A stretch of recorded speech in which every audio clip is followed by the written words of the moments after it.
Welcome to lecture 6 and 7 of chemical thermodynamics. So today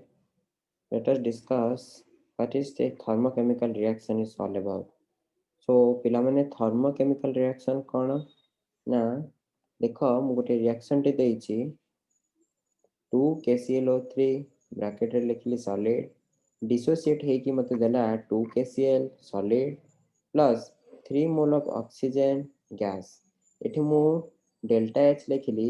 plus x calorie okay A given reaction ପାଇଁ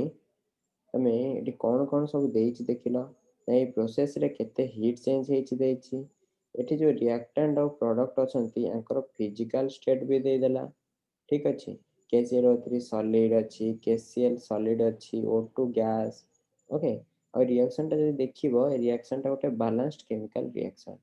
so the balanced chemical reaction which gives us information about physical state of reactants and product as well as about the heat change is called thermochemical reaction so এই thermochemical reaction ପିଲାମାନେ two types ର ଗୋଟେ ହେଉଛି endothermic reaction ଆଉ ଗୋଟେ ହେଉଛି exothermic reaction so endothermic reaction କ'ଣ the reaction which absorbs heat ଯିଏ heat absorb କରେ ତାକୁ ଆମେ କହୁ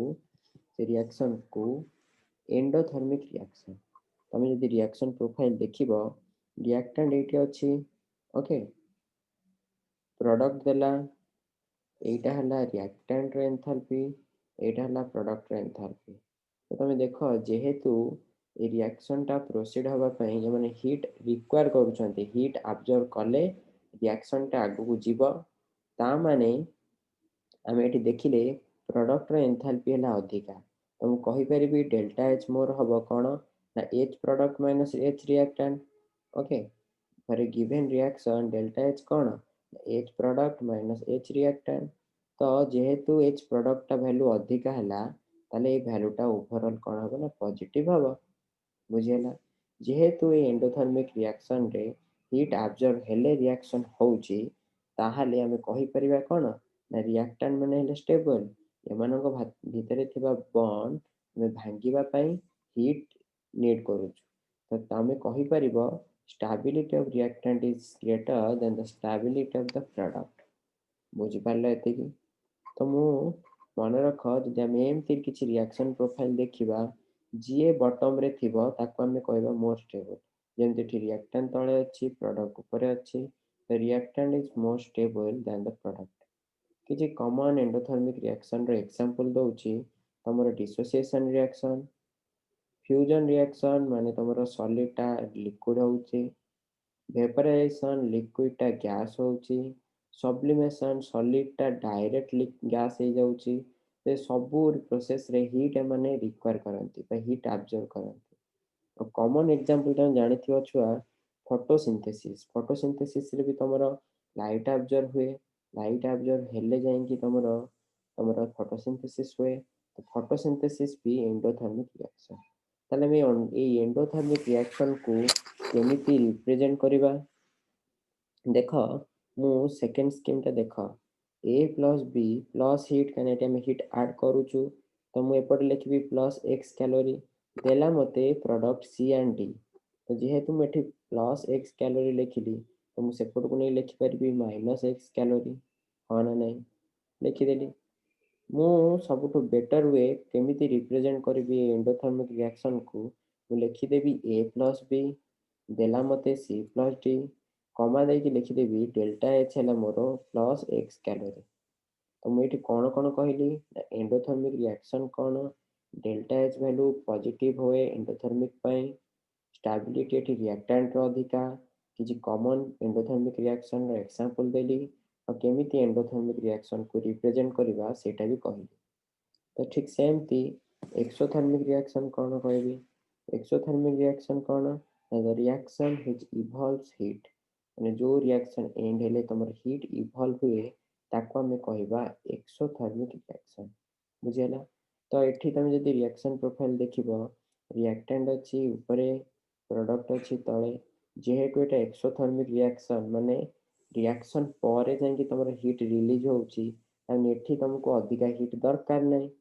ରିଆକ୍ଟାଣ୍ଟକୁ ଭାଙ୍ଗିବା ପାଇଁ ରିଆକ୍ଟାଣ୍ଟ ଭିତରେ ଥିବା ବଣ୍ଡ ଭାଙ୍ଗିବା ପାଇଁ ता माने तमर एठी रिएक्टेंट टा लेस स्टेबल कारण देन प्रोडक्ट हमको कहिथिली प्रीवियस रिएक्शन प्रोफाइल रे जे बॉटम रे थिबो सी स्टेबल एठी देखो किए बॉटम रे अछि प्रोडक्ट तो product is more stable then the reactant okay एठी देखो जेहेतु तमे निजे देखिलो कि रिएक्टेंट रे एंथैल्पी अधिक अछि प्रोडक्ट रो कम तो डेल्टा एच कोन हबो H product minus H reactant तो डेल्टा एच हे जिवो थिया एठी नेगेटिव किसी कॉमन एक्सोथर्मिक रिएक्शन एग्जांपल दउची कंबसन रिएक्शन माने जते जळीबा जो होउची प्रोसेस सब जळुची जते जिंस जळुची से सेतरे हीट रिलीज हुए तो से सब गोटे एग्जांपल कार ना एक्सोथर्मिक रिएक्शन हमर न्यूट्रलाइजेशन रिएक्शन माने एसिड बेस मिसिले सॉल्ट वाटर दउचंती एटा भी गोटे न्यूट्रलाइजेशन रिएक्शन एठी भी हीट इवॉल्व हुए सेमती रेस्पिरेशन तमे जूलॉजी रे पढ़छ रेस्पिरेशन एठी भी हीट प्रोड्यूस होउची ये सब गोटे गोटे एक्सोथर्मिक रिएक्शन रे एग्जांपल नेक्स्ट देखिबा हम एक्सोथर्मिक रिएक्शन को केमिति रिप्रेजेंट करबा मु कहली एठी हीट रिलीज हुए तो A प्लस B देला मते C plus D heat release हैला x कैलोरी एठी जदि प्लस लिखली एपडू गणी ताको माइनस लिख परिबी बा सबटू बेस्ट वे केमिति रिप्रेजेंट करबी A प्लस B देला मते C प्लस D कमा दे देबी डेल्टा एच लिखबी कि जेहेतु एक्सोथर्मिक ପାଇଁ डेल्टा एच नेगेटिव तो हम लिखि देबी डेल्टा एच हैला माइनस x कैलोरी बुझियला हम एठी देखिले two types of thermochemical reaction endothermic और एक्सोथर्मिक एबे हम चलो देखिबा ए जो रिएक्शन सब होउची ए रिएक्शन जो हीट चेंज होउची आकु हम कोन कहउथिले ना एंथैल्पी कहउथिले समस्त टिके ध्यान से देखो मु जो रिएक्शन टा प्रथमे देखैछि H2 प्लस हाफ O2 देला मते H2O एटा गोटे बैलेंस्ड केमिकल रिएक्शन ना नहीं yes it is a balanced chemical reaction तो ये बैलेंस्ड केमिकल रिएक्शन रे हमर जो हीट चेंज हुए ताको हमें कहू हीट ऑफ रिएक्शन और एंथैल्पी ऑफ रिएक्शन समस्त यदि सेकेंड रिएक्शन टा देखिबो एटा बैलेंस्ड नहीं यदि थर्ड रिएक्शन टा देखिबो देखो एटा बैलेंस्ड अछि तामे हमें कहिले केते अमाउंट ऑफ हीट इवॉल्व होउची बा अब्जॉर्ब होउची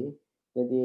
रिएक्शन गुरा बैलेंस थांती तो ये प्रोसेस रे जो हीट चेंज होउची आपको हमें कहूजु एंथैल्पी ऑफ रिएक्शन माने गोटे बैलेंस्ड केमिकल रिएक्शन रे जो हीट चेंज होउची ताको हमें कहूजु हीट ऑफ रिएक्शन बा एंथैल्पी ऑफ रिएक्शन ठीक अछि एबे हमें देखिबा ए हीट ऑफ रिएक्शन बा एंथैल्पी ऑफ रिएक्शन काहा ऊपर डिपेंड करे तमे मन पका मु तुमको गोटे फार्मूला कहिथिली delta H is equal to delta E plus delta NG/T मन पकेला तो एठी तमने जानि रख ए डेल्टा H काहा ऊपर डिपेंड कला ना डेल्टा N पर माने तमरो जो number of moles of product minus number of moles of reactant माने तमरो जो एंथैल्पी चेंज हैला ता ऊपर आउ का ए एंथैल्पी चेंज कहा ऊपर डिपेंड कला कहली ना ए डेल्टा H डिपेंड कला डेल्टा Ng ऊपर डेल्टा Ng कोन ना जो number of moles of product minus number of moles of reactant आउ का ऊपर डेल्टा H डिपेंड कला ना टेंपरेचर ऊपर केमिति टेंपरेचर ऊपर डिपेंड कला देखो समझते तो हमें इक्वेशन टाइप ऑलरेडी आगु लर्न करिछे डेल्टा H हैला delta E plus delta NG/T ताले डेल्टा H डिपेंड कला डेल्टा N ऊपर भी डेल्टा T ऊपर भी सेकंड देखो अमाउंट ऑफ रिएक्शन देखो हम इक्वेशन 1 टा लिखिछि C सॉलिड प्लस O2 देला मते CO2 गैस मु आ पई एंथैल्पी लिखली केते ना -x ओके मु एबे ए रिएक्शन रे 2 मल्टीप्लाई कर दो यदि मैं रिएक्शन रे 2 मल्टीप्लाई करबी ताले मते एंथैल्पी रे भी 2 मल्टीप्लाई करिया पड़िबो ताले एंथैल्पी हे गला मोर -2x मु यदि रिएक्शन रे हाफ मल्टीप्लाई करबी ताले मोर एंथैल्पी रे मते हाफ मल्टीप्लाई करिया पड़िबो तो मल्टीप्लाई कर देली हाफ एबे देखो मु जो सेकंड रिएक्शन टा देइथिला 2C प्लस 2O2 देला मोर 2CO2 डेल्टा H हेतिला -2x मु जदि रिएक्शन टा को रिवर्स लिखिबी 2CO2 देला मते 2C प्लस 2O2 ताले मते ए डेल्टा H जो एंथैल्पी लिखितिली ए एंथैल्पी रो वैल्यू सेम रखिकी खाली तार साइन टा चेंज कर देबी -2x थिला मुझे कौन लिखिबी ना +2x तो बुझी पारलो हीट ऑफ रिएक्शन कहा पर डिपेंड कला हीट ऑफ रिएक्शन तमरे कहली delta H is equal to delta E plus delta NGRT ये गोटे फैक्टर आमे केते अमाउंट रो रिएक्शन करूचे ता ऊपर भी डिपेंड कला तमरे कोन हीट ऑफ रिएक्शन ठीक अछि एबे नेक्स्ट देखिबा हीट ऑफ रिएक्शन और कहा ऊपर डिपेंड करे समस्त देखो नेक्स्ट देखिली सी ग्राफाइट ऑक्सीजन प्रेजेंस रे देला मोर CO2 मु डेल्टा H वैल्यू लिखिली ठीक अछि एबे सी डायमंड ऑक्सीजन प्रेजेंस रे देला मते CO2 डेल्टा H लिखिली ए मन रख ए ग्राफाइट और डायमंड एमानकर कंपोजिशन हला कार्बन किंतु जेहेतु माने अलग अलग फॉर्म रे अछंती तेणु हमको डिफरेंट डिफरेंट वैल्यू रो एंथैल्पी आसुची ऊपर केस रे एंथैल्पी आसिला गोटे तळ केस रे आ गोटे एंथैल्पी आसिला तो मु तो मानु जदि एबे कहिबी पिला माने ए होल प्रोसेस रे मु जदि कहिबी मते सी ग्राफाइट रु सी डायमंड काढी की दियो तमे कोन करबो कोन कले मते सी ग्राफाइट दबो मते सी डायमंड देखो मु जदि इक्वेशन फर्स्ट टा और इक्वेशन सेकंड टा को माइनस करिबी मु देखो एटा माइनस कली एटा माइनस कली एटा माइनस कली तो O2 गैस कटि गेले CO2 गैस कटि गेले सी डायमंड एपटे माइनस अछि तम सेपटू पळैला तले मु कोन पाइली ना सी ग्राफाइट देला मते सी डायमंड मु कहि छ हम रिएक्शन स्कीम से तो जहा करिबा एंथैल्पी सहित भी सेया करिबा तम एमान को सब माइनस करली माने एटा भी माइनस करिवि तो -393.5 माइनस एटे माइनस ऑलरेडी अछि -399.5 तो मु जदि एटा को माइनस करबी मु केते पाइली ना 6 किलो जूल पर मोल किछि ना इक्वेशन ए इक्वेशन 2 खाली कोन कली फर्स्ट रो सेकंड को माइनस कर देली तो मु डेल्टा एच केते पाइली ना पॉजिटिव पाइली केते ना 6 किलो जूल पर मोल ता माने मु कोन कहि परिबि छुआ माने यदि एंथैल्पी पाइली पॉजिटिव तले एटा कोन कहि परिबि यदि पॉजिटिव एंथैल्पी ए गोटे एंडोथर्मिक रिएक्शन रे की स्टेबल थाए कहितली रिएक्टेंट ना प्रोडक्ट रिएक्टेंट आमे कहि परिबा thermodynamically C graphite is more stable than C diamond बुझी पारलो समझते एबे नेक्स्ट देखो आउ हीट ऑफ द रिएक्शन कहा ऊपर डिपेंड करे द फिजिकल स्टेट कोन देखो मु scheme लिखिछि H2 plus half O2 देला मते H2O लिक्विड एठी मु एंथैल्पी वैल्यू लिखिली पुणी लिखिली H2 प्लस हाफ O2 देला मते H2O गैस ने वाटर वेपर या पे मु एंथैल्पी लिखिली तो देखो मोर प्रोडक्ट गोटे जगह रे अछि H2O लिक्विड आ गोटे जगह रे प्रोडक्ट अछि H2O गैस दीटा डिफरेंट प्रोडक्ट माने ये गोटे लिक्विड माने ये अलगा फिजिकल स्टेट रे ये भी फिजिकल स्टेट आर अलगा माने दीटा डिफरेंट फिजिकल स्टेट पई हमें डिफरेंट एंथैल्पी वैल्यू पाइले बुझी पारलो ताला हमर जो एंथैल्पी वैल्यू बा हीट ऑफ रिएक्शन कहा ऊपर डिपेंड कला गोटे कहली फास्ट रे रिएक्शन कंडीशन ऊपर कोन टेंपरेचर वैल्यू रहउची केते मोल ने रिएक्शन करूचे केते अमाउंट रो रिएक्शन करूचे हमर रिएक्टेंट और प्रोडक्ट रो फॉर्म बा फिजिकल स्टेट कोन कोन बुझी पारलो एतिकी एबे हमें देखिबा different types of heat of reaction okay cone cone heat of reaction अछि सेटा हमें भी देखिबा तो फर्स्ट हला हीट ऑफ फॉर्मेशन बा एंथैल्पी ऑफ फॉर्मेशन कोन देखो किछि नै एंथैल्पी ऑफ फॉर्मेशन हला गोटे मोल प्रोडक्ट बनिबा पई कि जेति के एंथैल्पी चेंज होउची ताको कहउछु एंथैल्पी ऑफ फॉर्मेशन मैं राकु लेखली डेल्टा H तळे गोटे छुटिया एफ लिख देली ओके तो एटा कोन एक्चुअली तुम पचारिबो देखो फर्स्ट रिएक्शन स्कीम देखो देखो एटी जो प्रोडक्ट बनिला केते मोल बनिची गोटे मोल तो ए गोटे मोल प्रोडक्ट बनिबा पई कि जेति के एंथैल्पी चेंज होउची ताको हमें कहउचे एंथैल्पी ऑफ फॉर्मेशन ओके तो जो ए फॉर्मेशन माने किछि दिनस तयारी जो होउची ए तयारी हवा प्रोसेस टा एक्सोथर्मिक हे पारे बा एंडोथर्मिक भी हे पारे ओके ता माने डेल्टा H टा मोर पॉजिटिव हे पारे बा नेगेटिव भी हे पारे ठीक है मु कहली गोटे रिएक्शन पई हमें डेल्टा H केमति कैलकुलेट करिबा ना product enthalpy minus reactant enthalpy हाँ ना नहीं। तो मु धर सपोज तुमको गोटे रिएक्शन देली एटा कौन ना ए प्लस बी देला मते सी प्लस डी एटी कैपिटल ए कैपिटल बी है reactant capital C capital D है प्रोडक्ट आ जो स्मॉल लेटर अच्छी एमाने हेले कौन एतिकी मोल एमाने इन्वॉल्व होइछन ठीक अछि तले मु डेल्टा एच रिएक्शन कौन लिखिबी रिएक्टेंट एंथैल्पी कौन ना सी रो एंथैल्पी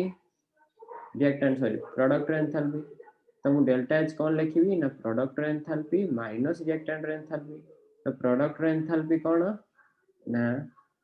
प्रोडक्ट माने सी रो एंथैल्पी इनटू सी एना सी टा सी अछि स्मॉल सी टा सी अछि कोन नै